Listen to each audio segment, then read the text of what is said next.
fidèle Internet, Balanina, télévision, c'est toujours votre humble serviteur, Cordon Cisco, coordonnateur des communicateurs et des parlementaires de l'IDPS Funa, n'a pas si bien nombreux partout dans le monde. Awande, il serait au partage avec l'analyse politique, n'a pas descriptage politique, il y a sur le solo, commenter, partager vidéo, benga, pour n'a pas remarquer, et que ça la biso bien. Sans plus tarder, tu continues à sommaire na biso. Premièrement, tu as le général Christian Chiwewe, chef de l'état-major général, s'active pour un état de lié de toutes les unités de l'armée. Et puis, troisièmement, trois sénateurs américains demandent à l'administration Biden de sanctionner les membres des gouvernements qui soutiennent les M23. Et puis, troisièmement, Tokolobela, discours, interview à chef de l'État dans le sommet au à Londres par rapport aux Américains qui imposé aux Congolais de exploiter le bloc pétrolier dans le bisoté. Donc, je vais analyse de Mokonzamboka à cela qui interview pour répondre à Bango. Et puis, à la fin, tu as toujours un jet de l'air Yamboka Nabiso par rapport à l'enjeu actuel où les Kanakati Yamboka. Sans plus tarder, tu continues à premier point Nabiso à l'ordre du jour. Le général Christian Chiwewe s'active un état de lié de toutes les unités de l'armée. Officiellement installé par le chef de l'État Félix Tshisekedi Tshilombo, le nouveau chef d'état-major des forces armées de la RDC, le général Christian Chiwewe Songesha, s'active dorénavant à redorer les blasons de l'armée congolaise après un remis ménage au sein des unités de défense. Quelques jours après sa prise de fonction, le général Chiwewe vient de prendre une décision ferme, toute la première presque visée, notamment à faire un état de lié rapide de toutes les unités des forces armées de la République démocratique du Congo et FARDC dans un télégramme parvenu. Christian Chiwewe Songesha appelle tous les généraux affectés dans les différents postes de commandement des unités à la remise et reprise pour éviter un vide de commandement. Les officiers généraux et supérieurs récemment nommés par ordonnance présidentielle devoir rejoindre leur lieu d'affectation en vue d'effectuer la remise et reprise, établir un état de lieu et un rapport d'urgence. Chers compatriotes, j'espère que Bolandi, déclaration, Mabongisami, un nouveau chef d'état-major général, a lancé état de lieu. Et puis à Sengi, tous les officiers au Bati récemment nommés sur ordonnance présidentielle, Moutou a regagné poste à Moussala parce que l'un de ces quatre matés, Bazak Okota, réunion en urgence, au Conseil supérieur de défense ou bien Conseil supérieur de sécurité, pour la précision, pour la précaution, la disposition pour la libération de Bunagana. Tolobaki yango Bunagana M23 topé ba terroriste rwandais. Ba gagna qui FARDC c'était pour na kozwa yango. Tolobaki yango très bien Bunagana ezala qui trahi na ba officier militaire. Na ba responsable o ba simaki ba poste ba responsabilité éminente na kati ya armée congolaise. Ne ba trahira ki mboka. O ba na sa musala pour na ko servir ba individu et non pour na ko servir mboka. Mais grâce à la mise en place au Mokonzambo Kassali, équipe OEE, été pour la servir l'individu. J'espère que l'équipe OEE est un véritable Congolais, un véritable Banamboka, pour assurer l'intégrité territoriale. Avec les chefs de l'état-major général, Christian Chiwewe, avec les chefs de l'état-major général adjoint, Chiko Chitambo, chargé des opérations et des renseignements, avec le chef d'état-major général adjoint, Kassonga, Oasimbi chargé à logistique, dans le renseignement militaire, la fois passée. Sur le plan de renseignement militaire, Sur les plans logistiques, sur les plans d'administration, l'armée Zaki a Kokoufa. Il y a un général Richard Kassonga possédé sous la bénédiction du chef d'état-major général. Na identification na carte armée congolaise. Néomoni, le général Christa Chiwewe a possédé dans le moment où on a état de lieu na carte armée en Mokanabiso. Parce que l'armée c'est là qui est infiltrée jusqu'au sommet.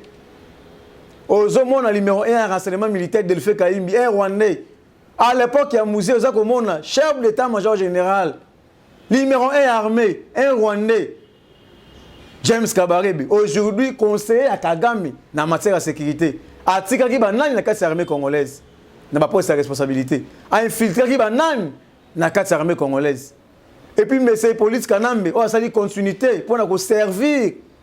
M. Kagame. A Tikaki Banan, la carte armée congolaise. Yango, wana mokonzi amboka. A Beti Bango Kake, a désarmé Bango. A désarmé M. Police Kanambe. A désarmé M. Kagame. A désarmé fameuse communauté internationale, multinationaux, au Congo, le la COP na bango. Na sengi na général Richard Kassonga, au chargé à logistique et administration. Auparavant, miliciens et soldats, ravitaillement et soldats, bateni et soldats, minduki et soldats. Au moment où on a chargé administration et logistique, détournement. Au lieu de faire des soldats ravitaillement, malam au bazan à fond, baza ko détourner biloko na bango. Au lieu de faire des soldats tenir malam au bazan à fond, baza ko détourner tenir comme ya kotek. Au lieu de faire des soldats mando qui a malongo ba ko défendre mboka na est. Et c'est ka bitumba ezali, baza ko pesa bango ba tenir mindu ki egata. Ozomona commandant ya zone ya est, ozo diriger l'opération na est. Il travaille à connivence avec les rebelles, avec les Rwandais, avec les terroristes, pour le côté qu'à plan, il y a l'armée congolaise. Oza comme on a commandé l'opération à Est, au bâti à assurer l'intégrité territoriale, à défendre Mboka, à diriger l'opération, à des Motorola. Moko a ça qu'on peut cette information, n'a pas ennemi, Moko a ça qu'on a information, il y a l'armée congolaise, pour le côté Mboka. Né au monde qui va qui cop. Il y a qu'on peut ça ordre mal donné, et FARDC c'est la repli, pour le côté ça Rwandais. Bato ba kondo kwa singakita ba terroriste ba mercenaire ba zo bunagana Rwanda ta basangana na Burundi na Uganda ba kokoka FARDC FARDC to ba vanya combattant ba vanya soldat o bazana formation o ba bi ko bunda mais lokola bato ba simbaki ba poste ya responsabilité ba zalaki ba traître ba na travailler te pour l'intérêt ya mboka nde yo monaki ba zo ki bunagana ba linga ba kende plus loin ba trahir mboka ba c'est des Goma na maboka ba terroriste mais le ko la makonzi ya mboka tanga soki pouvoir a bengi ba sali nzambe a kena martyr a dédié mboka na maboka nzambe a binzambe sana nga sima simple tous les plans baza ko sala pona ko détruire Congo pona ko luka mutu ya makonzi ya mboka nzambe baza ko déjouer yango parce que Félix c'est une bénédiction pour notre pays, c'est un don de Dieu ou un mandat ou une mission ya ko longola peuple congolais na Burumbu. Chers compatriotes, allez-y comprendre. Et là, comme on conzambo, quand ça, il y a une ministre mise en place, et les qui, même mise en place, c'est ma mandataire. Mon conzambo, quand a eu contrôle des appareils sécuritaires, qui contrôlent les étrangers, les Rwandais, les Ougandais, les multinationaux, pour la semer la désolation, na kati yambo kana biso. Mais mon conzambo, quand beti bango kake, a récupéré appareils sécuritaires. Après, si je pose la responsabilité, un véritable banamboka, un véritable voyage soldat, on va la loyauté, on va travailler loyal envers le pays. On va lingi mboka na bango, on va travailler sous le drapeau na ndai balapaki, ba ko trahir mboka te. Ndé mo konza mboka pesi ba véritable fils digne ya banamboka. Des pères et des mères, ba poste la responsabilité pour assurer intégrité territoriale. C'est pour vous dire qu'après réunion et conseil supérieur de sécurité, la décision va causer, la option va causer, va lancer grand offensif kaka na kati ya Bunagana. Chers compatriotes, na Serebino, Bunagana wana et que pas même une heure de temps, 30 minutes et que la récupérer na maboko ya FARDC. Mingi baza koloba depuis mise en place et Salamaki, Tilelo, Bunagana et Zaka na maboko ya M23. Chers compatriotes, mise en place et Salami bien sûr. ba remise et reprise musuna ba sala ba silicité nanu ba koti ba réunion stratégique té et puis secret à sécurité to koki ko étaler à la place publique té parce que ba traître ba leki ebele mais boye ba yango boze la kansonda boze la kaki à FARDC et belé à ba terroriste au bazan na bénédiction il y a fameuse communauté internationale il y a ba multinationaux pour na ko violer maman la biso na est pour na ko yiba minerai pour na ko piller peuple congolais pour na ko créer sécurité au Batangisi Makila pendant 18 ans, il y a plus de 10 millions de Congolais. Mais Bayango, c'est la Kansonda, et ils ont dans 30 minutes. Mingi bako pakatambang bako zonga Rwanda, mingi bako pakatambang bako kota Uganda, mingi bako zonga Burundi, mingi Makila bango et ko so pendant la casse ya Bunagana parce que oh babomi baza banyamate, bazo beta balance roquette tina ba école, ba écolier ba kufi. Ba violer ba maman na biso. Ba na biso mikie, ba piller ba ressources naturelles. Totinda Kinzambete, api mais la kita. Coup de chapeau, na chef de l'état-major général, Christian Chiwewe, na état de lié, où ils allaient lancer, nous serons là pour assurer intégrité territoriale. Nous serons là pour accompagner le commandant suprême de l'armée et de la police nationale congolaise, Félix Antoine Tshisekedi Tshilombo, où ils allaient président de la République, où ils allaient Kosala Moussala, et ils allaient Kongonana, pour l'intérêt du peuple congolais. Chers compatriotes, le peuple congolais a compris que Félix Tshisekedi c'est une bénédiction pour notre pays. 3 sénateurs américains, c'est la deuxième point sur l'ordre du jour. 3 sénateurs américains demandent à l'administration Biden de sanctionner les membres des gouvernements étrangers qui soutiennent les M23. Dans une correspondance adressée au secrétaire d'État Anthony Blinken et à la secrétaire du département du Trésor Janelle Yellen, 3 sénateurs américains ont appelé à des sanctions contre les personnes et fonctionnaires des gouvernements étrangers qui soutiennent les rebelles du M23 opérant dans l'Est de la République démocratique du Congo.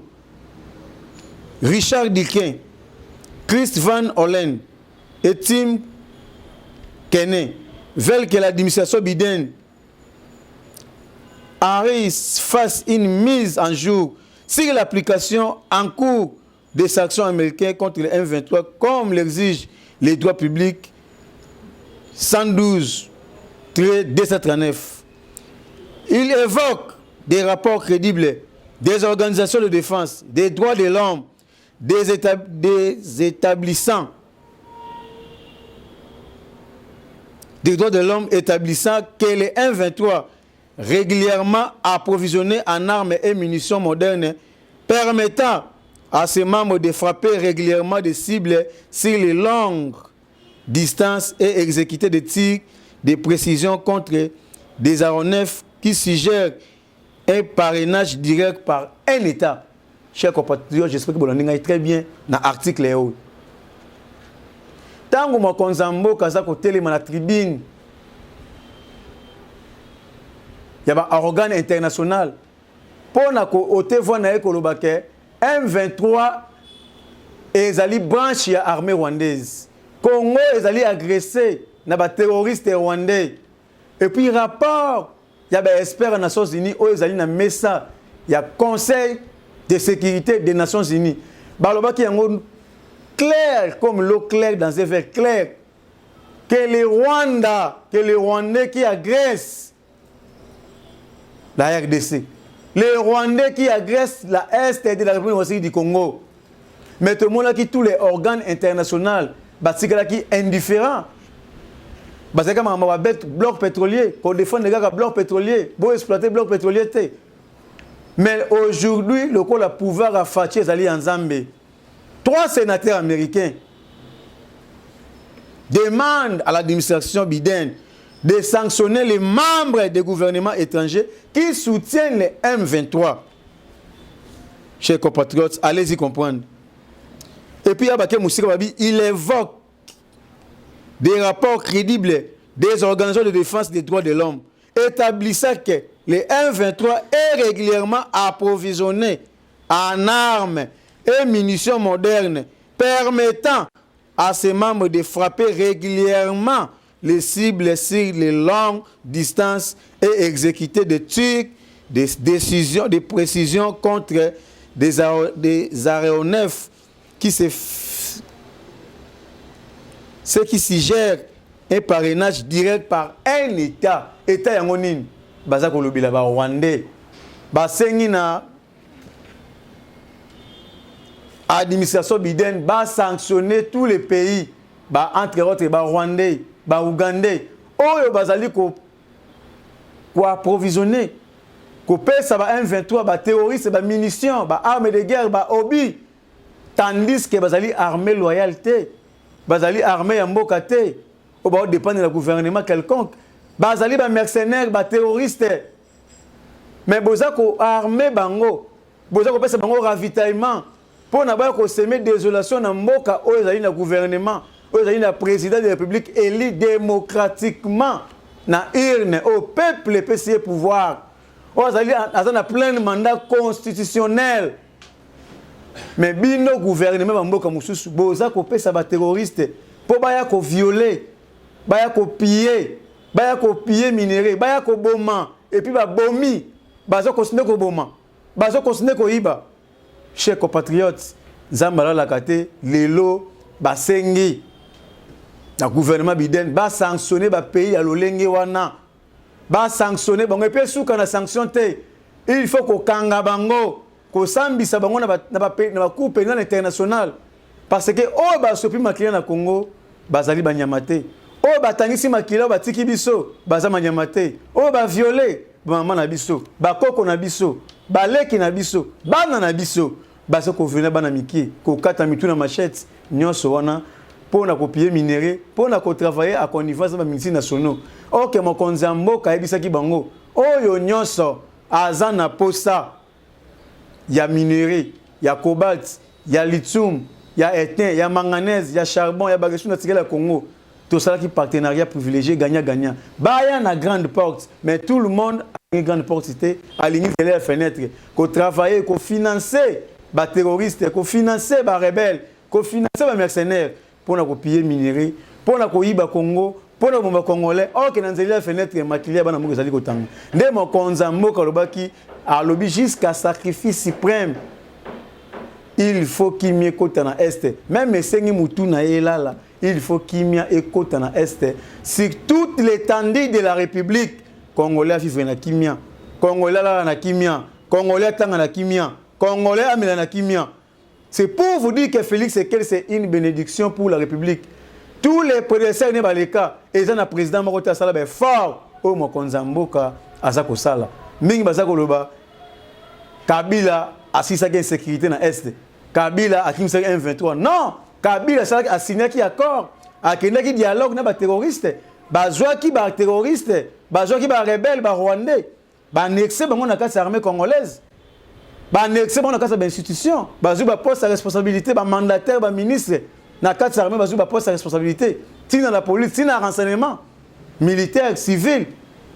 Mais le quoi dans mon konzambo ka fait c'est que tu le mwazali mona mboka a koki ko vanda autour d'une même table était na étranger, ba terroriste, ba mercenaire, ba sanguinaire pour na kosola, pour na kosala partage ya gâteau yango Congo. Non. Kabila sala ki accord na ba M23, ba ne ko par mois. Bah, on touche bon. Plus de 3 millions de dollars par mois, on est reçu. Ça, côté babation, il y a des minéraux, des carrés miniers, qui sont exploités. Tout le monde a dit que les policiers qui est sécurité au niveau est, à qui sont M23. Non. Annexé dans l'armée congolaise. Ceux qui ont tombé, qui parce que, d'accord, au Kabila a respecté, qui a signé na bango, ma konzamboka a lobby et ko simbate aussi longtemps azana tête ya mboka a ko permettre que ba étranger, ba terroriste étranger, ba mercenaire ba ko joa part de lion na kati ya mboka na biso. Tala elengi ya ko joa véritablement na mboka. Nde omoni ba tomboki. Et puis ba touan ba travailler bango te, ba zana appui. Ya fameuse autre bengi communauté internationale. Ya ba multinationaux. O ba luka toujours pour ba piller ba ibla ba minerai. Ba ko ça ba ordinateur, ba Android. Ba ça ba arme de guerre, ba ça ba Satan 1. Ba ça ba bombe nucléaire. Mais mon Konzambo avec la grande porte, la grande porte c'était. Tala de guerre haute trahison. Rwanda, Uganda, Burundi, ataba sangani ba kotika ko bundisa Congo te. Ba kotika ko longa Congo te. Ne au moins ba sali continuité. Ba ke signé ba on tout embargo d'armes congolais. Gouvernement congolais go soma ba armes te. Et go zo aide ba armes te, ba munitions te. Mais butu ba ko na ko armé par terroriste. Ba to bazana gouvernement loyalité, gouvernement armée loyalité, armée ya mboka te, armée logique te. Ba terroriste, ba rebelle, ba mercenaire. Bozo que nous doté ba armes de guerre, ba tenir ba munitions mais gouvernement établi. Bo pesi bango embargo. C'est-à-dire Congo quand nous bango chaque jour, nous sommes victimes, il y a complot, il y a communauté internationale. Bango nde bazako bundisa biso. John Kerry yakiao. Aebisi mokonzi mboka. Aebisi mokonzi mboka. To exploiter ba bloc pétrolier na bisoté. Parce que esika ba bloc on ezali, ceux qui te exploiter yango climat na bango. Ba osasuna oxygène ya bien té. Mais comment se fait-il ba étranger? Tant bazo exploiter ba ressources naturelles na bango, biso ba congolais, toza ko pesa bango ba injonction té. Et comme il a tout, on a exploité le bloc, on a et commis problème, ben injonction, kili.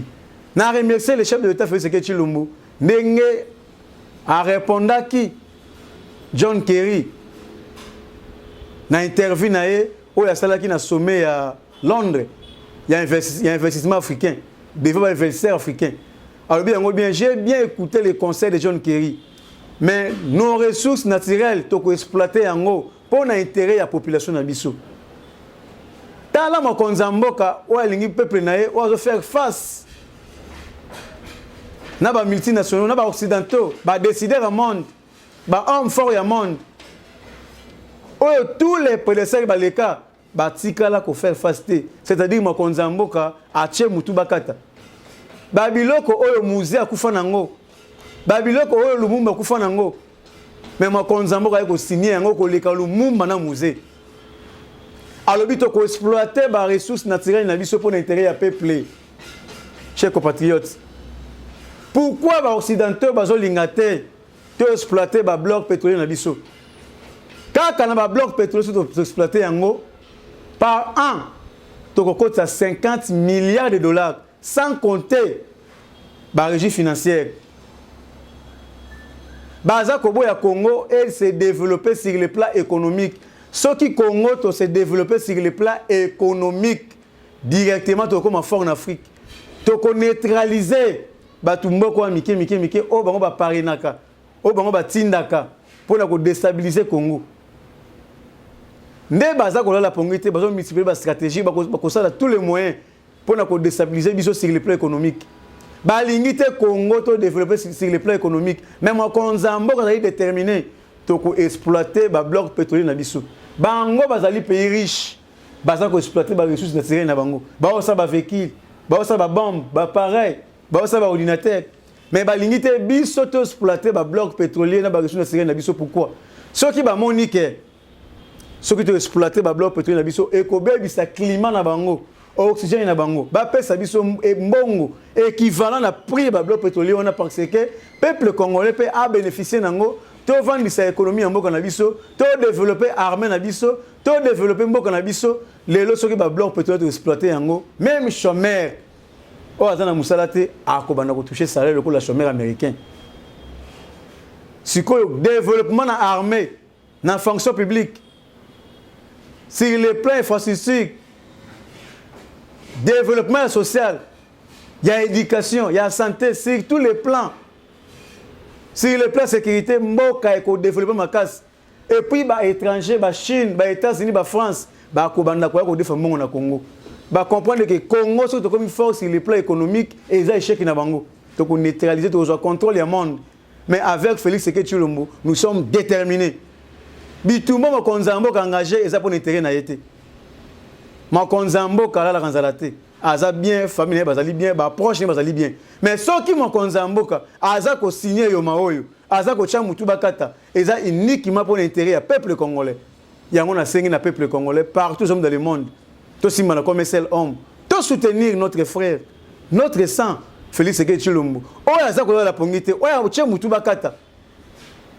Makonzambo kazali déterminé à répondre John Kerry clair, comme l'eau claire dans un verre clair. Donc exploiter nos ressources naturelles pour l'intérêt du peuple congolais. C'est là Makonzambo ko lingi peuple naï. Félix Tshisekedi Tshilombo, on n'aime pas les pays comme ça. On n'aime pas les pays comme ça. Makonzambo kalingi mboka koleka ye moko, koleka libota na ye. Makonzambo kalingi mboka makasi, oya se sacrifier. Oya zoni maba risque ya ndenge na ndenge pour l'intérêt du peuple congolais. Aucun président, aucun prédécesseur na yo aleka a utilisé ba bloc pétrolier on. Et puis sika Kabila tonga kinga kati ba bloc pétrolier na kati. Il faut pas déguerpiller. Na ko senga na opération ya ko déguerpiller Kabila, ya ko déloger Kabila, le Kabila ba pe sa opération na général John Chibango a dirigé yango. Parce qu'on ne peut pas accepter un individu à vendre dans Mboka, dans ce bloc pétrolier, à ce qu'on exploite illégalement, biso ba Kolomboka, peuple congolais, to éviter pendant 18 ans. Il a pillé ces pays, il a détruit ces pays. A Boimba Congolais, ba aussi Mukende, ba Keye Batiki Biso, ba Thérèse Kapangala, ba Keye Batiki Biso, ba Serge Lukusa, ba Koya Naseni, ba Tumbi, ba combattant des pestes vivants. Na 4 ans, pas ça des pestes. Ba Kufa, ba la moto. Mais ba Tuandengona, ba pillé pendant 18 ans. Ba Bomimboka pendant 18 ans, ba Tangisi Makili, peuple congolais pendant 18 ans, ba Vandi na Kingakat. Tant bayaka ah bayaka ba bosa caoutchouc, bayaka na léopard te, bayaka na bantilope te, bayaka na ba uranium te, bayaka na ba bloc pétrolier te, mais là Vandi a tonginda ko et si ka ba bloc pétrolier, Kabila va hier ko tongo ko pouvoir na musée, avanda kana Kingakat wana pendant 3 mois, a joué déjà contrôle. Mais ayo ko tonganda, ya on a sengi na gouvernement. Basa na Lumbango. Va lancer opération, va déguerpiller, mais c'est Kabila va déloger place afin que tout exploiter le bloc pétrolier pour l'intérêt du peuple congolais. Coup de chapeau à chef de l'État, à répondre de John Kerry. Clair, na conseil ya pesaki toki conseil oui, mais to exploiter yango pour l'intérêt du peuple na biso. Chers compatriotes, allez-y comprendre. Yango esengi na ngana yo partout dans le monde, ba villageois, kanya lobaka, ba diaspora, ba kinois, avant kolala buka mabolongo na se tika makonzi ya mboka na gouvernement ya losambo parce que soki lipamboleza munene bitumba pe ezalaka munene. Les chefs de l'État ont échangé jeudi le 10e mois 2022 notamment sur la situation qui prévaut dans l'est de la RDC. Par ailleurs, ils sont convenus de convoquer les grandes commissions mixtes pour approfondir les échanges bilatéraux na mboka ya Ghana na homologue naï ghanéen. Déploiement de l'arsenal diplomatique par lui-même, le président de la République, est une arme de destruction massive de toutes les communes montées. Ça est la contre la RDC, parler de la RDC, de ses défis, des voies de sortie de crise par des Congolais et par d'autres êtres salués. Un train de 13 wagons de la Société congolaise de transport et de port SCTP Sonata avec 13 tonnes de marchandises à son bord a quitté Kinshasa mardi pour la ville de Matadi au Congo central après plus de 10 ans d'interruption du trafic. Le chemin de fer entre Kinshasa et Matadi est une infrastructure stratégique pour la RDC, notamment pour la province du Congo central, les Grands Bandundu et les Kasaï, ainsi que la ville de Kinshasa, dans la mesure, dans le cadre de l'importation et de l'exportation des produits. Il a également servi de la mobilité de la population entre Kinshasa et Matadi. Chers compatriotes, allez-y comprendre. Le combat entre les FARDC et les M23 s'est déroulé sur 2 fronts. Rangira, à 7 km de Rutshuru centre, où on signale des violents affrontements depuis jeudi après-midi, et Mouimbira, dans le groupement de Bwenza, où les affrontements viennent de déclencher ce vendredi matin entre les FARDC et les M23. violemment affrontement entre FARDC et les M23 depuis 5 ans. Le chef d'état-major général de FARDC demande à tout officier généraux et supérieur de l'armée récemment nommé par ordonnance présidentielle de rejoindre leurs lieux d'affectation et effectuer la remise et reprise établie un état de lieux à faire rapport. Les programmes de désarmement, démobilisation, relèvement communautaire et stabilisation désormais une enveloppe de 250 millions de dollars. C'est le montant que les banques mondiales viennent de mettre en faveur de ces programmes. Autre programme, il y a CPDRCS. Tous les groupes rebelles locaux ont déposé des armes, des programmes pour la formation, comment vivre comme tous les citoyens civils dans la société. Cache d'armes découvert vers celle, les plans de Joseph Kabila et ses frères rwandais déjoués. Ce n'est pas le moment d'arrêter Joseph Kabila jusqu'à ce que ces hommes infiltrés, les éleveurs de vaches et d'autres déguisés en fous soient arrêtés à bon nombre.